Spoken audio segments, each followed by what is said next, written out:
Okay, it's recording. Okay.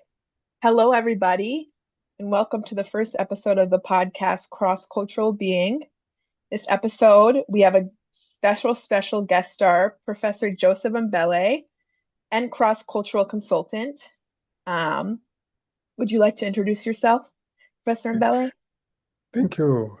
I'm so excited that you are starting this podcast. I'm even more excited that I have the first guest. Yeah, what an honor. So, my name is Joseph Mbele. To those of you who are listening, I'm a professor at St. Olaf College in Northfield, Minnesota. I'm on my way to retirement.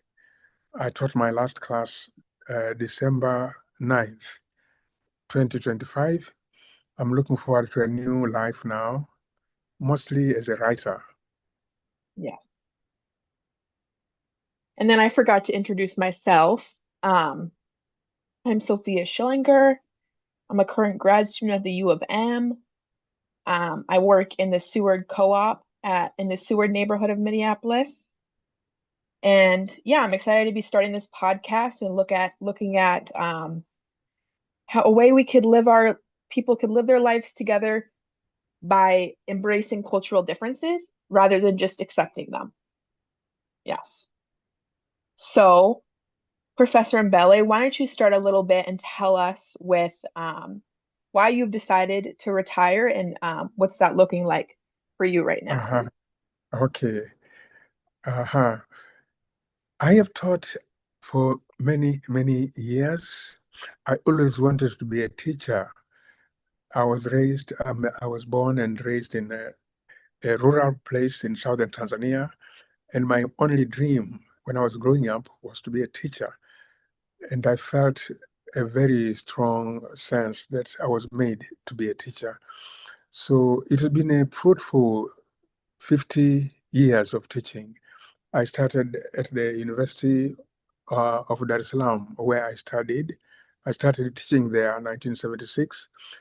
And in 1991, I came to St. Olaf College. So I've taught at St. Olaf 35 years.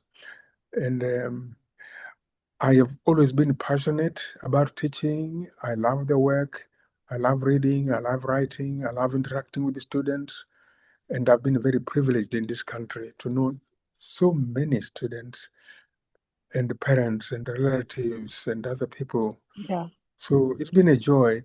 But a time comes when your energy level, is not the same, and then you feel you are not giving the best, yeah, and there's nothing you can do about it. And I think that's the time to step aside. And yeah, that is what it is for me. yeah, yeah. And are do you feel as though St. Olaf will be a place that you keep visiting, you keep connected with, or are you hoping to you know more like start a new chapter and Uh-huh. Actually, I've realized I will never be able to stop teaching. I'm a writer, and all these years, I feel my writing is also a form of teaching, is a yeah, continuation, an extension of that. The books I've published, articles I write, my presence on social media. I'm always writing, I'm always sharing knowledge and experiences and reflections. Um, I've also been a cultural consultant. I speak with many organizations and groups yeah, and companies about the topic of your podcast, cultural differences, helping people to navigate cultural differences. So I yeah, realize I'm only quitting the classroom teaching, yeah. but outside the classroom, I'm going to continue these amazing ways of teaching. In fact, today is what's the date today? February Eight. 8th. Now, on February 11, I'll be in a town nearby, Faribault, at the bookstore there, uh, giving a talk on African storytelling, which is a Mm, teaching kind of yeah, event. yeah, So, yeah, yeah, back to your question, there's no way I can actually break away from it.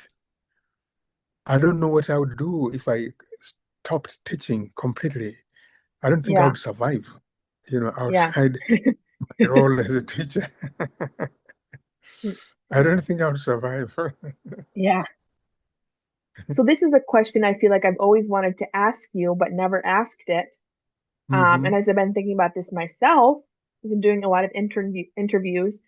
When I feel like when you become culturally aware that people are different than you, and that this is not a negative thing, it's like a light switch where you start noticing Hmm. all these differences and how it can enhance your life. So when do you think that you had that light switch go off? Uh-huh. That's a very interesting question.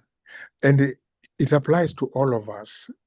Yeah. Um, First, let me go back to the introduction you made here, that you have always wanted to ask a question. People should know you and I have been together for some years. Yes. Yes. Yes. You were my student, and we had a great time. Was it 2 semesters, actually? Hmm. Yeah, several years ago. So our story goes back quite a while. I'm glad we have been in touch. We continue to be in Yeah. touch. You are not in this college anymore. You are in another place. You are now a graduate student. And I'm looking at you like, this is amazing, Yeah. because I still think of you as a student in my class. But anyway, that's your intro. Your question is very important. We all grow up in our culture, and that's all we know, and we are very comfortable, and everything comes naturally, you know. And then a moment comes when we see some people or somebody from another culture, Yeah. and that's where your question comes in.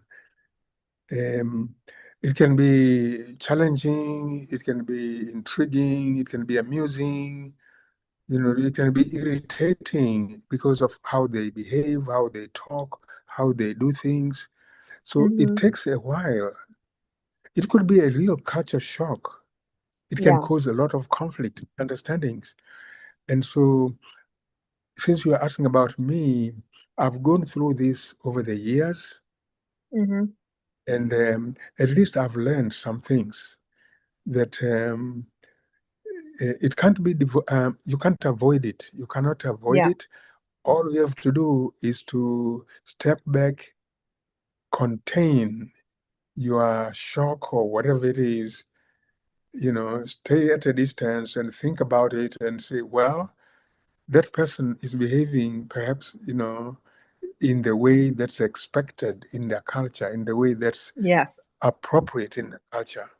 It happens to Yes. be very different from my way, but let me refrain from being angry or being judgmental.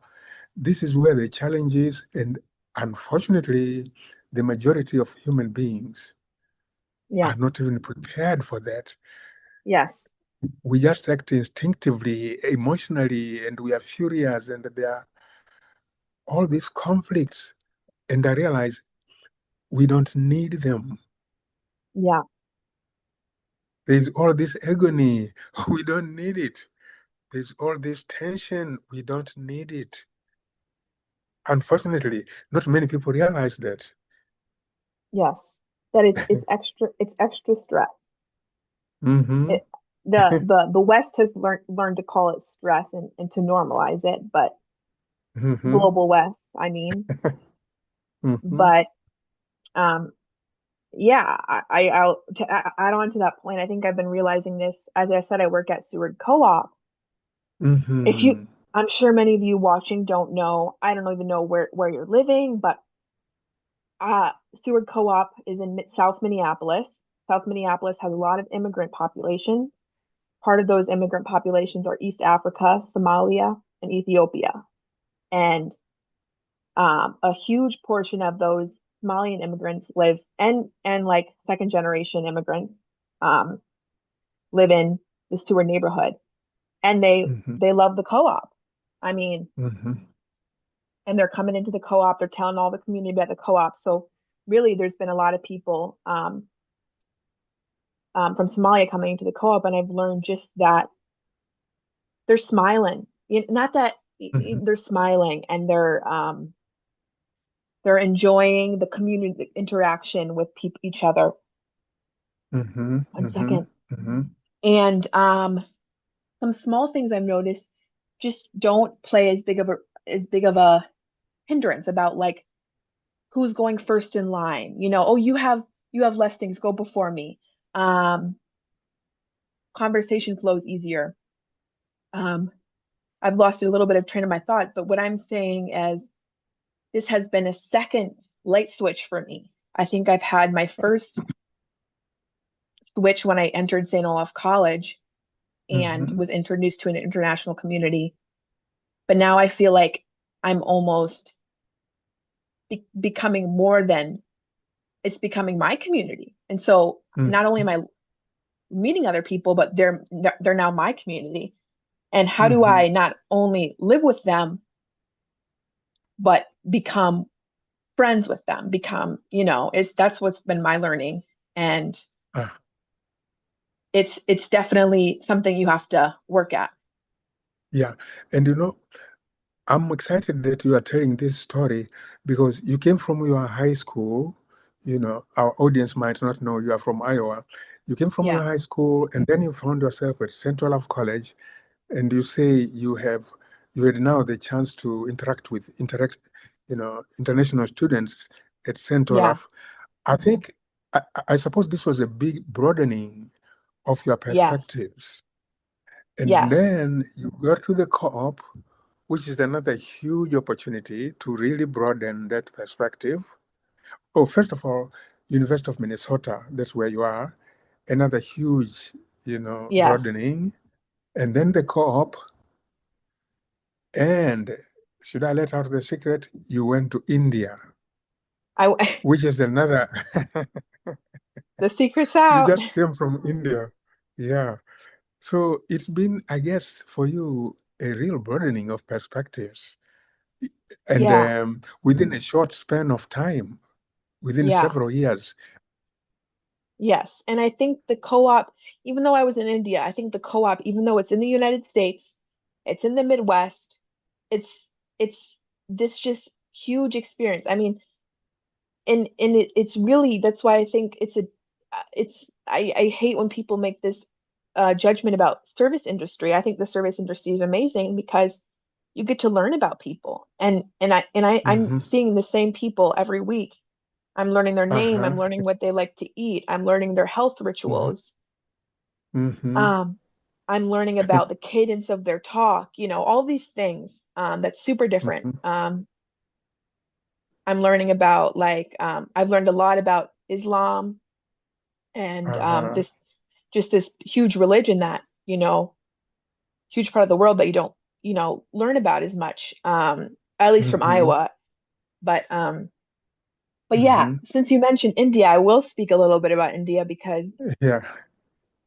um, I'll say this too. Professor Mbele and I have been ever since I took a Muslim woman's writing class with Professor Mbele, and that's just I'd say the beginning of when I started looking into cultural differences and how I'll say a way of life. Live like it's a way that you could embrace. Yeah. And what was I going to say?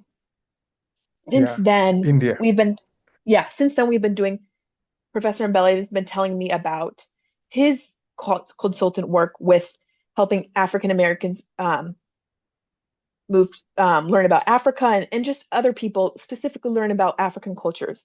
And so I've had some of that knowledge about cross-cultural differences, specifically with the continent of Africa. Now I go to India. So just so you guys know, I'm thinking about those differences, those cross-cultural differences, and I see some similarities between how you could relate Uh-huh. to being an American in foreign places and just how you could relate to different languages. And I just feel like it's good to know that Professor Mbele gave me this little orientation of how to relate to different differences with you. So, No, yeah, you want to say something? oh yeah, you've mentioned language, and you were in India. You were there for Yeah. was it 2 weeks? 2 weeks, Yeah, about two or was it weeks. one Yeah. week? 2 weeks. Eh? Yeah. Now, talking about language, for example, you noticed definitely because I've been to India myself, 1991, before I came to St. Olaf College. I was in Hyderabad. Now, you talk about language.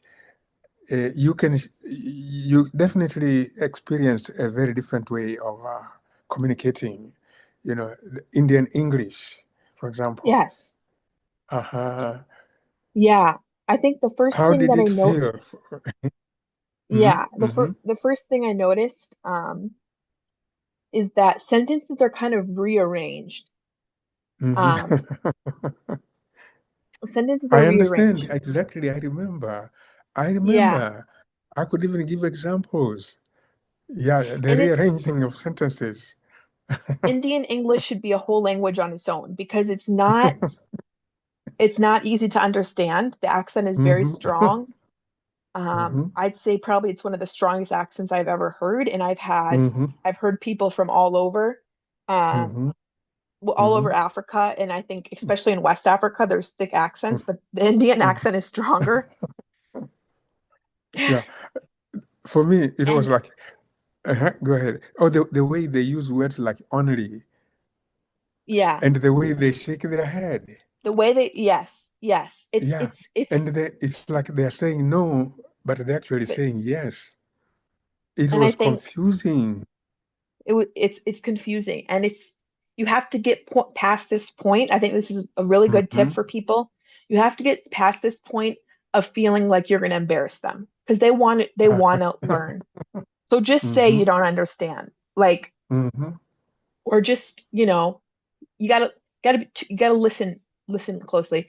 But there's this point I told Professor Mbele this actually when I was in India that I've realized this is something that I noticed too, that I've had professors told me about specific African cultures, African regions, that there's difference in cadence and there's difference in tone.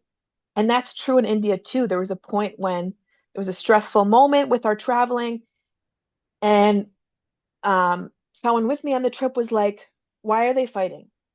And I said out loud, and someone agreed with me. One of the Indian drivers agreed with me. I said, "They're not fighting. They just have a different tone." And the guy was like, Exactly. "Yes." So it's it's just one of the most beautiful things because they're more direct Mm-hmm.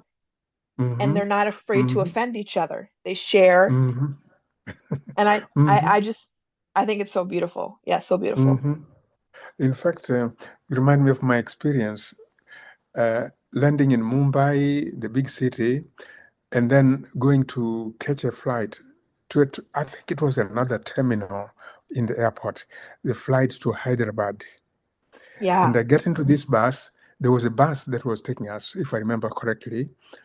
And just before I got into the bus, there were Indians, of course, waiting to to get into the bus. And I saw several, you know, in a huge argument, and I thought there was going to be a fight.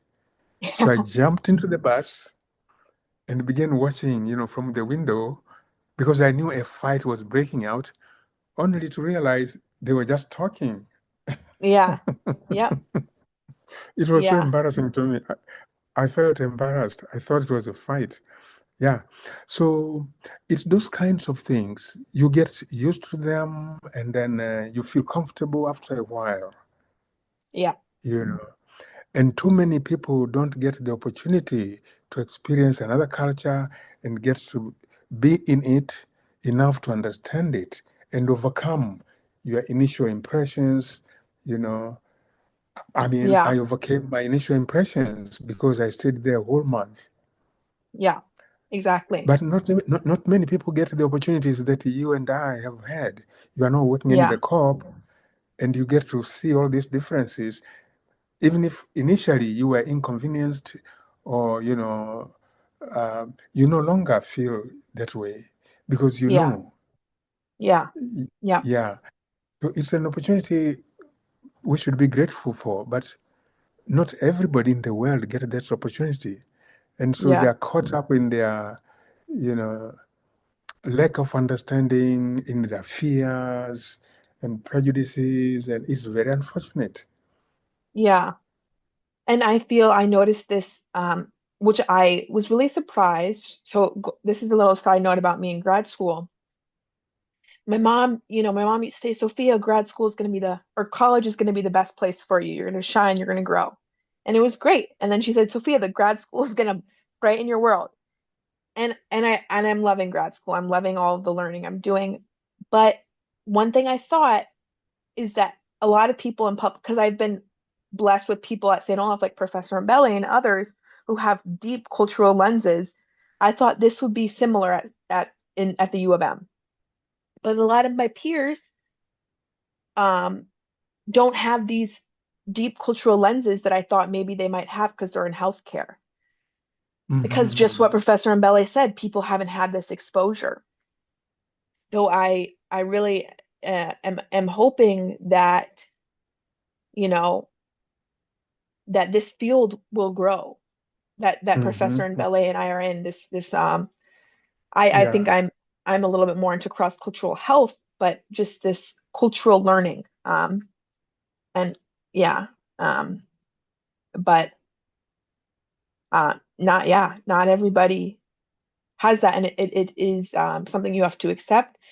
And another thing is not be don't be offended because Mm-hmm, mm-hmm, mm-hmm. it's. And you are very lucky.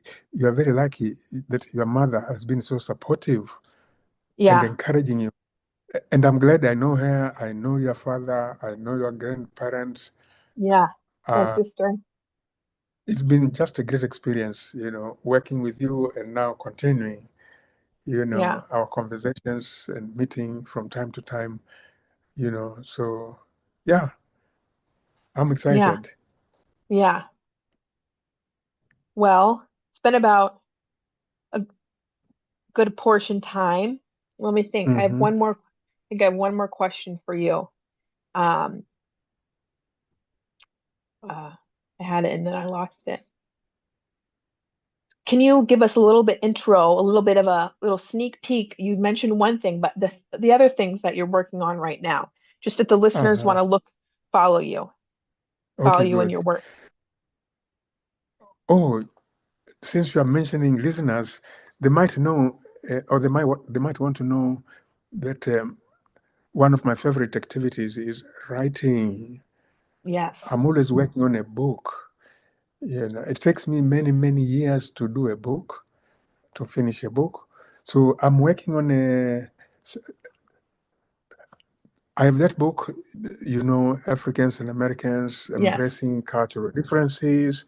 And then I did a sequel, you know, about those topics, extending them a little more. And I'm working on a third one, extending the Oh, same great. issue. Yeah.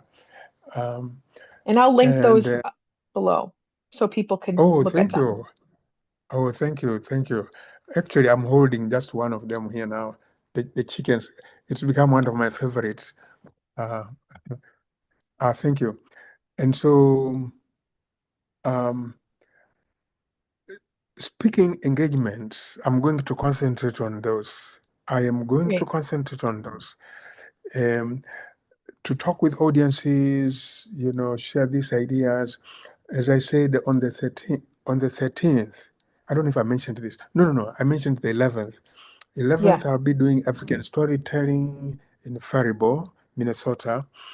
But on the 3rd of March, I'm going to give a talk, the keynote talk, or rather the talk at a summit of the Habitat for Humanity.